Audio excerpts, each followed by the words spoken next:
Nenek di Kediri aniaya cucu hingga jadi tersangka. Motif karena kesal tak mau makan.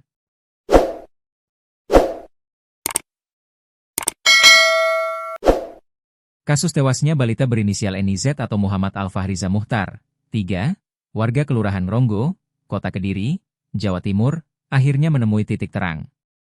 Polisi menetapkan nenek korban, Sumilah, 64, sebagai tersangka utama dalam kasus kekerasan yang berujung kematian tersebut. Penetapan tersangka dilakukan setelah Polres Kediri Kota melakukan serangkaian pemeriksaan dan mengumpulkan sejumlah alat bukti. Sebelumnya, polisi sempat mengamankan 3 orang, yakni ayah tiri korban, ibu kandung, dan nenek korban. Namun, hasil penyelidikan mengarah kuat kepada sang nenek. Dari hasil pemeriksaan dan alat bukti yang kami kumpulkan, kami menetapkan 1 orang tersangka, yakni nenek korban berinisial S, ujar Kasat Reskrim Polres Kediri Kota, AKP Ahmad Eliasarif Martadinata, Jumat, 17 April 2026. Menurut keterangan polisi, aksi kekerasan terjadi karena tersangka merasa kesal terhadap korban yang dianggap tidak menuruti perintah untuk makan.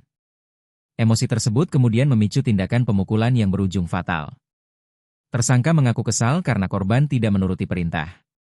Kemudian melakukan pemukulan supaya korban menurut, namun justru menyebabkan korban meninggal dunia, jelasnya. Dalam pengungkapan kasus ini, polisi juga menyita sejumlah barang bukti, diantaranya potongan kayu, pipa paralon, bak mandi plastik, serta pakaian milik korban yang diduga digunakan saat kejadian. Tak hanya terhadap korban NIZ, penyidik juga menemukan indikasi kekerasan terhadap 2 kakak korban yang masih di bawah umur. Keduanya diduga mengalami penganiayaan berupa cubitan dan pukulan.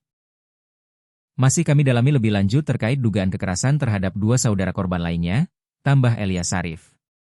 Peristiwa tragis ini pertama kali terungkap pada Rabu, 15 April 2026, malam, saat korban ditemukan dalam kondisi tidak bernyawa di rumahnya. Warga yang curiga dengan kondisi korban kemudian melapor ke pihak kepolisian. Hasil pemeriksaan menunjukkan adanya luka lebam di bagian perut dan pelipis korban. Saat kejadian, kedua orang tua korban diketahui tidak berada di rumah karena bekerja.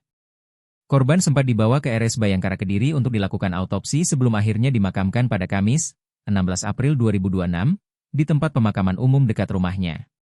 Saat ini, tersangka dijerat dengan pasal 80 ayat 3, Undang-Undang Perlindungan Anak serta Undang-Undang Penghapusan Kekerasan dalam Rumah Tangga, KDRT. Dengan ancaman hukuman berat. Kasus ini menyita perhatian publik karena melibatkan kekerasan dalam lingkup keluarga yang seharusnya menjadi tempat paling aman bagi anak.